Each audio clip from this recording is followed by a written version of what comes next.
안녕하십니까. 초월심장영문 제2회차 서길봉입니다. 우리네 삶이라고 하는 것은요, 참으로 복잡하고 어렵다 하는 생각인데요. 걱정 없는 날이 없고 부족함을 느끼지 않는 날이 없는가 하면은요, 어느 것 하나 결정하는 것도 쉬운 일이 아닌 것은 내일에 대한 확실한 답이 없고요.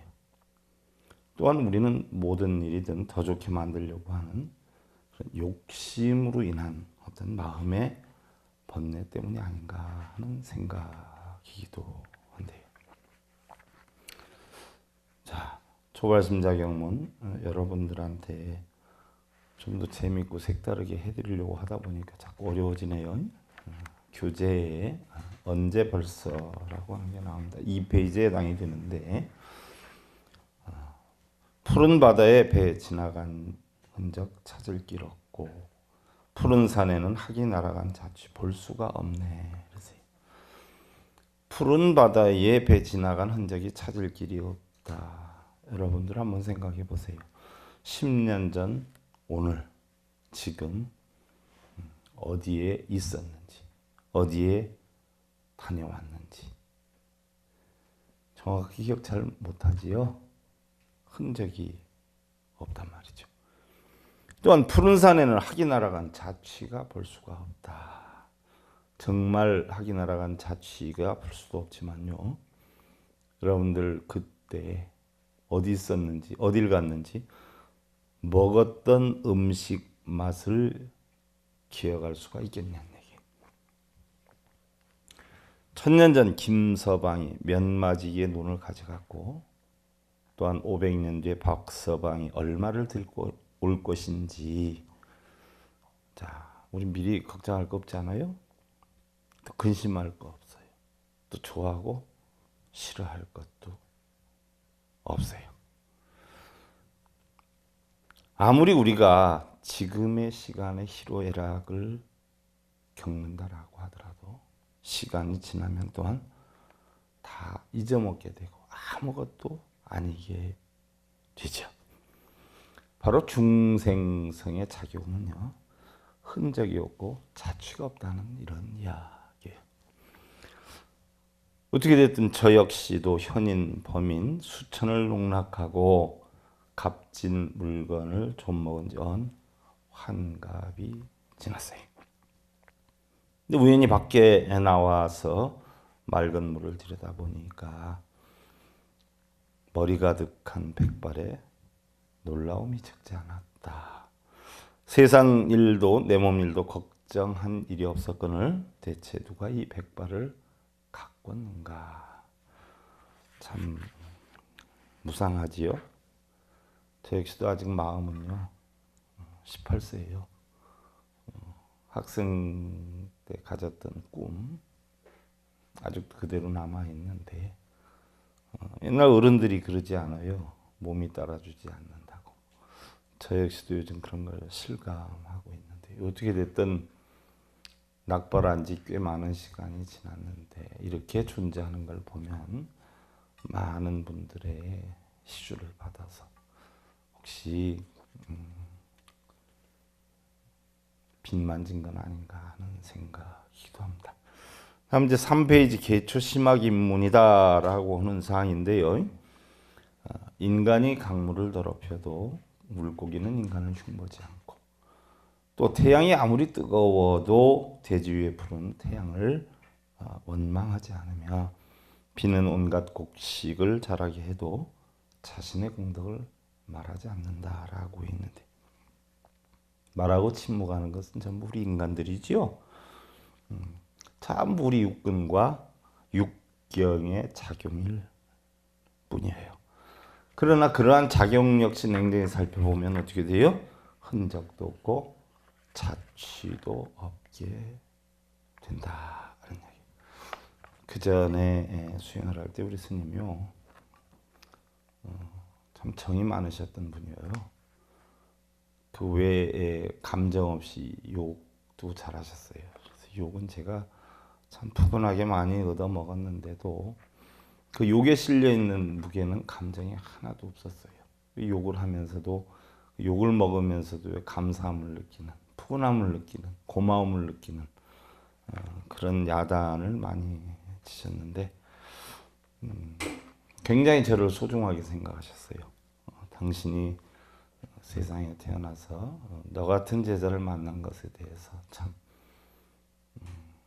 고맙다, 감개무량하다 이런 말씀을 간혹 하셨는데 제가 공부하는 걸 보고 이러면 항상 그래도 앞으로는 뭐 하나는 좀 하겠구나 이런 생각을 많이 하셨는데 좋은 글을 저한테 주셨죠.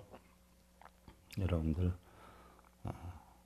일물장형은 일물장형이라 하는 것은요 하나의 물건이지요 신비로움이 대단하다는 이야기예요. 그게 바로 뭐지요? 우리의 마음을 뜻하는 거죠. 해와 달과 같아서 누가 붙인다고 밝아지고 또 끈다고 어두워지는 것이 아니다. 전기불이나 뭐 이런 것처럼 켜고 끄는 게 아니죠. 우리 마음이 그렇다는 이야기예요. 그러나 달을 가르치는 손가락이 없으면 달을 보기가 어렵고 해를 가르치는 키가 없으면 해를 보기 어렵다. 향기를 맡는 것은 코요. 또 맛을 보는 것은 혀인지라. 우리 마음의 본성은 본래 아무런 것도 없죠. 원래는 모양도 없고 냄새도 없고 맛도 없고 다 텅텅 비어 있어요. 본성에는. 근데 바로 우리가 뭐예요? 육군과 육경의 작용이 움직이다가 보니까 맛을 보기도 하고 듣기도 하고 좋다 나쁘다 구분을 하기도 하고 행복하다 불행하다 느끼기도 하는 것이죠. 바로 이런 것을 바로 손가락으로 가르쳐야 된다. 육군과 육경의 작용이 있어야 우리는 마음에서 느끼게 된다. 이런 이야기죠. 그런데 향기를 맡아본 자는 향기를 알고 또 먹어본 자는 그 맛을 알 수 있지만 달밤의 그림자는 어찌할 것인가. 여러분들 새의 모습은 그릴 수 있어요? 새 울음소리는 어떻게 하죠? 마음에서 느껴야 되는 것이지요. 그런데 사람들은 자칫 자신의 그림자에 속아서 자기 본래의 모습을 상실을 하고 자기 본성의 모습을 상실해요. 그림자에 속아서 무슨 얘기예요? 육근과 육경이 작용하는 모든 것이 실제로 있는 줄 알고 그것이 진짜인 줄 알고 있다는 이야기예요. 마치 물속의 달을 하늘의 달로 착각하는 경우가 적지 않다. 여러분들이 지금 가지고 있는 권력, 명예, 재물 모든 것들이 있는 것으로 알고 있잖아요. 근데 그게 얼마나 오래 가겠냐는 이야기예요. 조금 있으면 다空이 돼서 없어져요. 바로 우리는 뭐예요?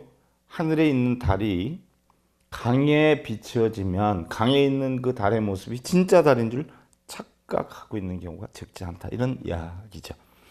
오늘의 우리 불교가 해를 보고 달을 보는 일에는 박지 못하면서 무슨 얘기냐? 해다라고 하는 건 진리를 뜻하죠. 달이다라고 하는 것은 마음을 뜻해요. 본성을 찾고 진리를 보는 일은 밟지 못하면서도 오히려 그림자 속에서 물결을 일으키는 일에는 거침이 없으니 무슨 얘기예요? 오용락을 버려야 하는 불교에서 오용락 때문에 문제가 많이 일어나죠. 명예, 권력, 재물 그런 이야기죠. 눈먼 거북이가 길을 잃고 방황한 지 오래이나 자, 눈먼 거북이다라고 하는 것은 무명중생 또는 중생성을 가진 사람들이 중생성이 진짜인 줄 알고 본성의 진리를 모르는 것을 뜻하는 것이죠. 다행히 영호당 박한영 스님과 또 운기당 스님 또 장자시셨던 영운당 큰 스님께서 틈틈이 달을 가르치는 손가락을 보고 교묘함을 느끼면 차마 그 맛을 혼자 보기에는 아까움이 적지 않았는데 이제는 말 없는 말을 모으고 길 없는 길을 찾아 그림자 없는 손가락으로 밝은 달을 제시를 하나니 능히 자명당 일봉이가 이 빛을 발해서 고산낙송의 푸르름을 이어가리라. 고산낙송이라는 것은 불법의 진리가 바르게 푸르게 펼쳐지리라는 이야기죠. 법은 비록 한 맛이나 천체에 견해에 천차가 있으니 천태만상이고 자 법은 하나예요. 본성은 하나예요. 육군과 육경이 부딪혀가지고 36번뇌를 만들어요. 이것이 또 보통이다, 좋다, 나쁘다 해서 3번을 붙이니까 108번뇌를 만들어요. 이 108번뇌가 한번 파동을 하다 보니까 84,000번뇌가 되는 거죠. 바로 이 84,000번뇌가 형성이 되다 보니까 천태만상이 되는 거예요. 견해가 천태만상인데 알고 보니까 그 나누어짐이 천지와 같다라고 해도 결국은 전부 어디에서 생겨나요? 한 마음에서 생겨나더라. 한 덩어리더라. 그러나 바른 사람이 삿된 법을 말하면 사법이 다 정으로 돌아오고 무슨 얘기냐 안 얘기예요. 정과 사는 정법이다 사법이다 하는 것은요. 법에 있는 게 아니에요. 이치에 있는 게 아니에요. 부처님 진리에 있는 게 아니에요. 흔히들 정법, 사법 이런 이야기를 하는데 여러분들 모르는 사람들은 법이 바르고 바르지 않은 걸로 착각하고 있는데 법이 바르고 바르지 않은 건 없어요. 그럼 무엇이 바르고 바르지 않아요? 법을 전하는 전법자의 마음이 바르냐 바르지 않느냐 거기에 있는 것이에요. 전법자의 마음이 바르지 않으면 아무리 바른 법을 전해준다라고 하더라도 결국은 사법이 되는 것이고 전법자의 마음이 바르면 아무리 사법을 갖다 준다라고 해도 그것은 정법을 전하게 돼 있다는 이야기예요. 그래서 어느 장소에서 배우느냐 이게 중요한 게 아니에요. 바로 어떤 마음을 지니고 있는 사람에게 법을 배우느냐 이것이 더 중요한 것이다 하는 이야기죠. 그래서 정법이 됐든 사법이 됐든 자 여러분들 강북에서는 탱자라고 하는 것이 또 강남에서는 귤이 될 수도 있어요. 그러나 봄이 되면 탱자가 되었든 귤이 되었든 전부 뭐예요? 열매를 맺게 되고 꽃을 피우게 될 것이라는 이야기예요. 그러면 사법이 되었든 정법이 되었든 어디에서 배우느냐는 상관없이 그 나름대로의 꽃을 피우게 된다라는 이야기죠. 근데 간단하죠, 여러분들. 어떤 전법자에게 배웠느냐에 따라서 사법이 정법으로 알고 있는 분들이 계시고요. 또한 정법과 사법을 바르게 알고 있는 분들도 계시는 거죠. 가장 중요한 것은요. 전하는 사람의 마음이 바르냐 바르지 않느냐에 있는 것이지 법은 옳고 그름이 없어요. 부처님 법은 똑같잖아요. 근데 여러분들 살펴보세요. 왜 전국적으로 부처님 똑같은 법을 가지고 이야기하는 사람들마다 다 다르게 이야기를 하느냐는 얘기예요. 저는 솔직히 서울 고등학교를 다니든 제주도 고등학교를 다니든 산골 고등학교를 다니든 수능은 똑같이 보잖아요. 그럼 배움이 똑같다는 이야기 아니에요. 우리 불교도 그래야 된다라고 생각을 해요. 어느 종단이 되었든 어느 스님이 되었든 부처님 가르치면 똑같은데 왜 다 다르게 가르칠까요? 이것은 가르친 분들 마음이 다르기 때문에 그렇다는 얘기예요. 부처님 법은 하나예요. 진리를 바르게 하는 사람들은요. 그 법에 맞춰서 살지만 진리를 모르는 사람들은 사법을 정법으로 알고 지낼 수도 있다는 이야기죠. 바른 법은요. 얻되 얻음이 없고 설하되 설음이 없어요. 여러분들 제가 법을 전해줄 수가 없어요. 전한다고 전해지는 거 아니에요. 여러분들 받는다고 받는 거 아니에요. 제가 여러분들한테 부처님 가르침을 전해줄 수 있어도 어떻게 돼? 진리를 전해주는 건 아니에요. 여러분들한테 깨달음을 전해주는 건 아니란 말이죠. 여러분들이 깨달음을 받는 것도 아니에요. 진리를 받는 것도 아니에요. 단지 진리나 깨달음은 어떻게 돼요? 내 마음에서 피워내야 되는 것이에요. 그래서 진리라고 하는 것은 얻되 얻음이 없고 설하되 설음이 없어요. 바로 이것이 신묘한 부처님의 근기요. 번갯빛은 손에 넣기 어려움이요 해 있어요. 여러분들 간혹 우리 불교 경전이나 이런 데 보면 번갯빛이라는 이야기가 많이 나온다. 그럼 여러분들 번갯빛이라고 하면은 번갯빛이 어떻게 돼요? 실제로 번갯빛을 손에 놓기 어렵다라고 생각하는 분들이 많아요. 그것도 물론 어렵겠지만 자, 여러분들 행복한 마음을 손에 쥐을 수가 있어요? 불행한 마음을 손에 쥘 수가 있나요? 괴로운 마음을 쥐을 수가 있어요? 여러분들 누가 속상하다라고 해요? 그럼 어떻게 돼요? 옛날에 탕익한 스님은 그 화를 손바닥 위에 꺼내놓으시오라고 했어요. 옛날에 해가 스님이 제가 요즘 괴로워하고 있습니다. 그랬더니 달마대사가 뭐 괴로움을 이리 꺼내놓거라라고 했어요. 꺼내놓을 수가 없어요. 그 꺼내놓을 수 없는 마음을 바로 번갯빛에다가 비유를 하는 것이에요. 그러니까 여기서 얘기하는 번갯빛은 실제로 번갯빛이 아니라 변화돼가는, 번갯빛이 순간 번쩍하지 않아요? 여러분들의 마음이 번갯빛보다 더 빠르게 변화가 되는데 그걸 비유해서 번갯빛이라고 표현을 한 것이에요. 그래서 그거는 손에 넣기도 어렵지만 어떻게 돼요? 취할래야 취할 수도 없고 버릴래야 버릴 수도 없다는 이야기예요. 그러면 취하고 버림이 없는데 그러면 무위와 유위는 왜 구분이 되느냐 하는 얘기. 무위와 유위, 무위 또 유위, 왜 이걸 구분하느냐 하는 얘기. 무위는 뭐고 유위는 뭐죠 여러분들? 무위는 걱정, 근심, 번뇌가 하나도 없는 오니공한 이치, 본성을 얘기하는 것이고요. 유위는 뭐예요? 아직 찌꺼기가 있는 것을 뜻하지요. 그래서 여러분들 부처는 무위의 깨달음 얻은 자들이고 보살은 뭐예요? 아직 찌꺼기가 조금 있어서 정이 있어서 유정각이라고 하기도 하지만 유위의 깨달음을 얻었다라고 표현을 하는데, 그러면 무위법은 왜 차별이 있느냐는 얘기예요. 무위법에 차별이 있는 것이 아니에요. 우리가 무위다 유위다 구분하는 우리 마음의 차별이 있는 것이에요. 자, 여러분들 돈이 좋고 나쁜 게 있을까요? 여러분들이 차별하는 거예요. 좋은 돈 나쁜 돈은 없어요. 여러분들 좋은 남편 나쁜 남편 있을까요? 남편은 남편일 뿐이에요. 근데 여러분들이 생각해서 여러분들의 마음에 들면 좋은 남편이라고 그러고 마음에 안 들면 나쁜 남편이라고 하지만 실질은 좋은 남편도 나쁜 남편도 없어요. 간단해요. 좋은 남편을 만나는 것도 만드는 것도 내 능력이고 나쁜 남편을 만드는 것도 내 능력이지 남편 자체가 좋고 나쁨은 없는 것이에요. 그런 무위의 이치를 알고자 하면 천차만별을 떠나야 하리라. 천차만별이라는 것은 육근이 육경을 보고 부딪혀서 일어나는 모든 형상, 망상, 이런 시비, 분별, 집착을 없애는 것을 우리는 천차만별이다라고 표현을 하죠. 좋고 나쁨을 없애고 크고 작음을 없애고 행복과 불행을 없애게 되면 바로 무위법이 형성이 돼요. 그래서 여여하게 된다는 이야기예요.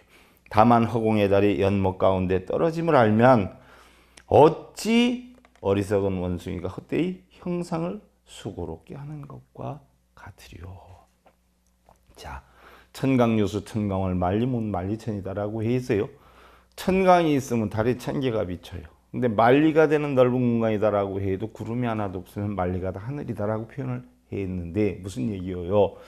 여러분들 우리 불교에서 500나한이라는 이야기를 한단 말이죠. 500나한. 그럼 500나한이 왜 형성됐다라고 하죠? 저는 사실인지 아닌지 몰라야 되는지 이제 학설에서 배울 때 과거 전생의 500원숭이가 어리석어서 바로 강에 있는 달이, 강에 물에 비치는 달이 진짜 달인 줄 알고 500원숭이가 손에 손잡고 2000년 월드컵 손에 손잡고요. 손에 손잡고 그 달을 꺼내려고 해에다가 전부 연못에 빠서 죽었다는 거예요. 그래서 그 어리석음을 깨치려고 다시 태어나가지고 깨달음을 얻어서 아라한이 된 자들이 바로 500 아라한이다라고 표현을 하는데 바로 강에 비친 그 달이 뭘 뜻하냐? 세상에 여러분들 눈에 보여지는 형상, 명예, 권력, 재물, 자리, 지위, 세교, 수면력 이런 형상들을 전부 달빛에 비유한 거예요. 그건 전부 없어지는 거예요. 근데 그걸 진짜로 있는 줄 알아요. 그래서 여러분들도 냉정히 보면 그 가르침대로 한다면 자, 여러분들 내가 간혹 여러분들한테 뭐라고 해요? 부처님의 경전에 대한 뜻을 모르면 우의독경이라 소귀의 경일기라 그 경을 모르면 소라라고 비유를 해서 얘기를 하는데 자, 그럼 이 현재에 존재하는 눈에 보이는 상이 아닌 줄 알면은 바로 열애를 볼 것이다라고 금강경에 했어요. 범소유상, 개시엄망, 약견, 재상, 비상임, 즉견, 열애라고 했어. 세상에 보여지는 상이 전부 상이 아니면 바로 열애를 볼 것이다라고 했는데 이 보여지는 모든 상이 여러분들은 실제 있는 상으로 보이면 그게 뭐예요? 바로 연못에 빠져 죽은 어리석은 원숭이와 똑같다는 거예요. 근데 대부분의 사람들은 뭐 자기가 원숭이인지 자기가 손지 모르고도 폼 잡고 어깨 힘주고 다녀요. 자, 구름 거친 가은 하늘의 달이 못에 비치니 구름 거친 가을 하늘의 달이, 가을 하늘은 높잖아요. 넓은 마음을 이야기하죠. 이 달이 못에 비치니 이제 천지를 꿰뚫는 안목을 활짝 열어서 찬빛의 끝없음을 마음 편히 즐기리니 참고함을 따로 쓸 것이 없고 대도의 법맥이 분명하리라 라고 했어요. 자, 여러분들 중생성이 없어지면 본성이 나타나는 거예요. 또 참고함을 따로 쓸 것이 없고 라고 했는데 참고하는 것은 뭐예요? 구하는 거죠. 또 버리는 거예요. 또 깨우쳐야 되겠다 하는 거예요. 업장소멸해야 되겠다라고 하는 거예요. 이거 다 여러분들 구하는 거죠. 이것이 있는 이상은 뭐예요? 여러분들 중생에서 벗어날 수가 없어요.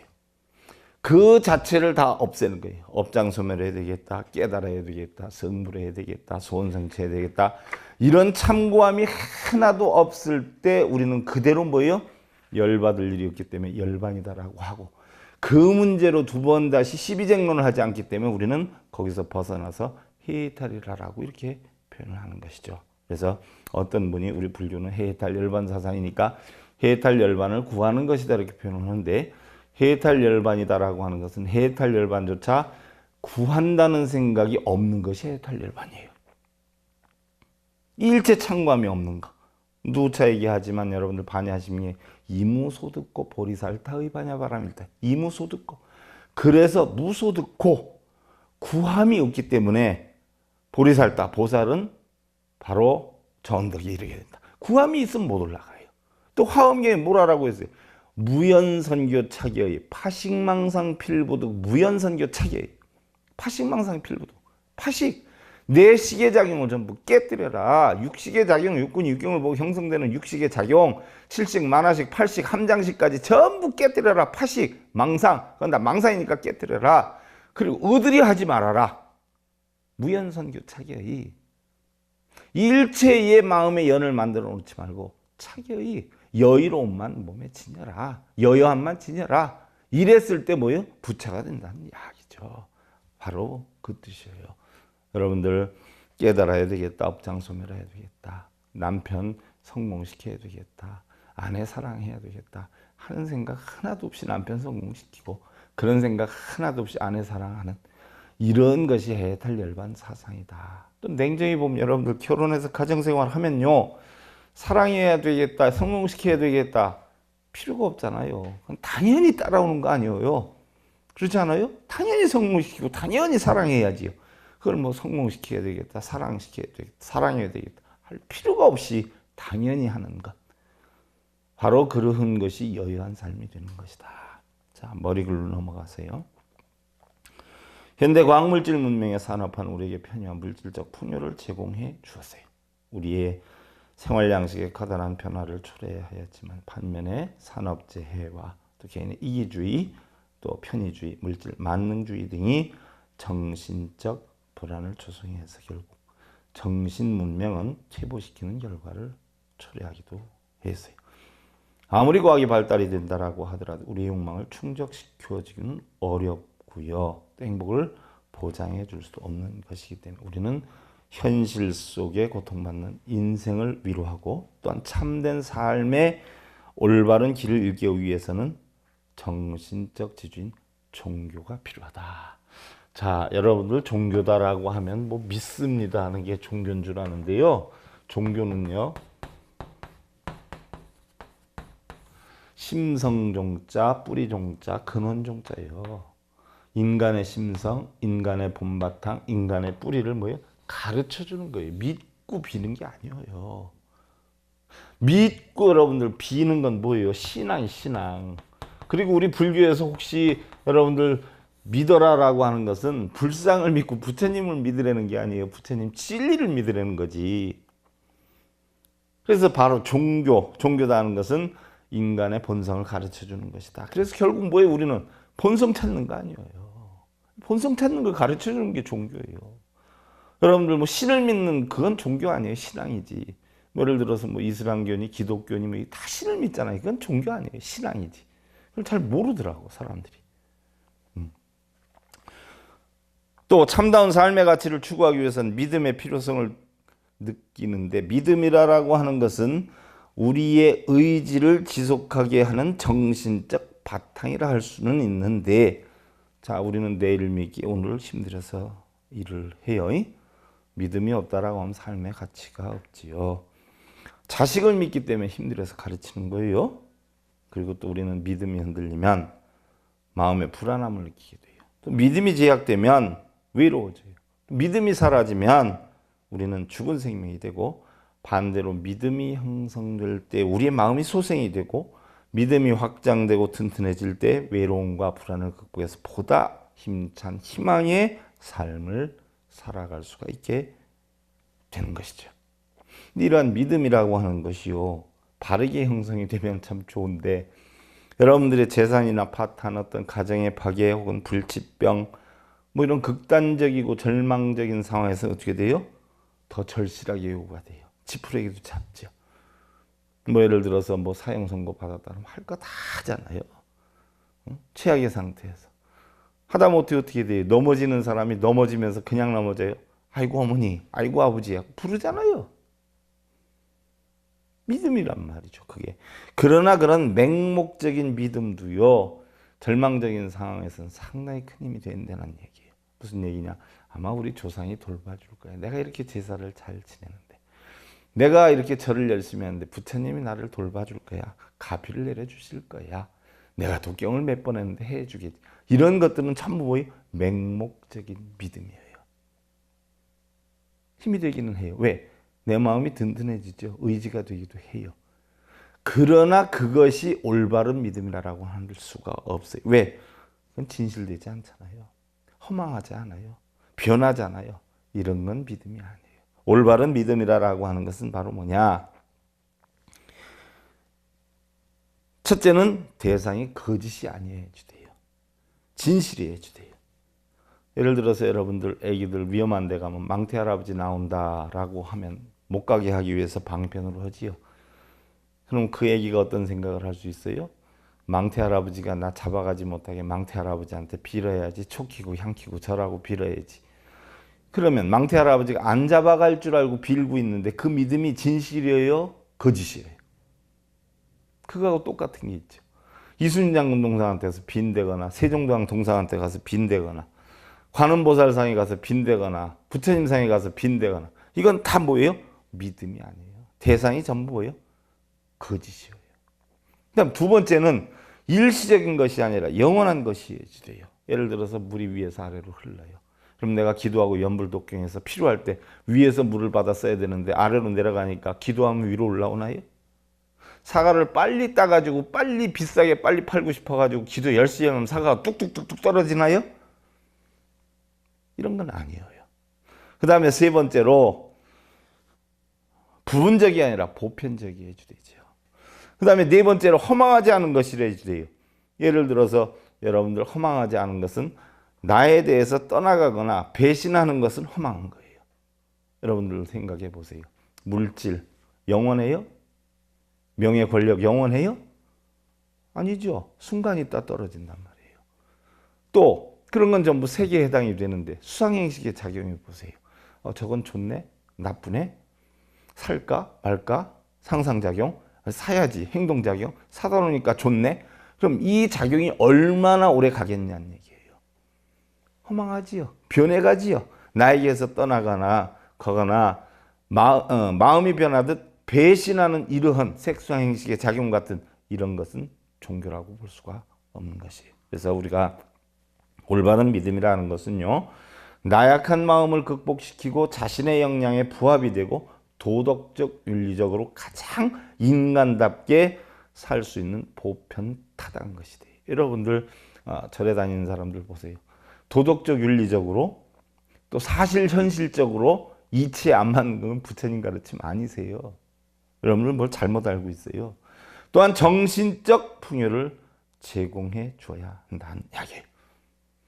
이런 여러 가지 여건을 볼 때 초발심 작용이다 하는 것은요, 바로 우리 불교의 현대화, 대중화, 생활화의 일익을 담당해서 언제나 어디서나 누구나 구분 없이 불자들의 생활에 조금이나마 도움이 될 수 있는 진리를 설한 게 초발심 작용이다 하는 이야기예요. 제가 여러분들 뭐 충분하진 않지만 여러분들과 함께 과연 초발심 자격문이 어떤 내용이 있고 이런 선사나 큰 깨우침을 얻으신 분들이 뭐에 대해서 강조를 하는가에 대해서 여러분들하고 살펴보면서요. 부처님법을 하나하나 펼쳐나갔으면 하는 마음입니다.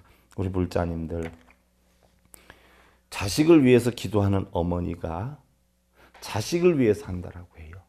그러나 그건 자식을 위해서 하는 게 아니에요. 바로 뭐예요?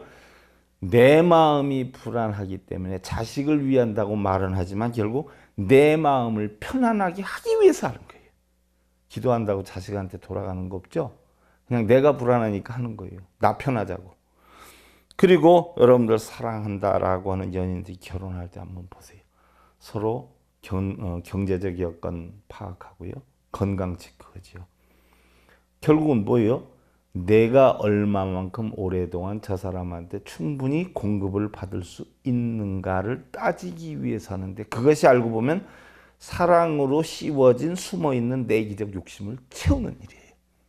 우리는 각자 스스로 정해놓은 자기 원칙에 스스로 만족하기 위한 수단으로 종교도 갖는 것인데, 사실 종교는 그런 게 아니에요.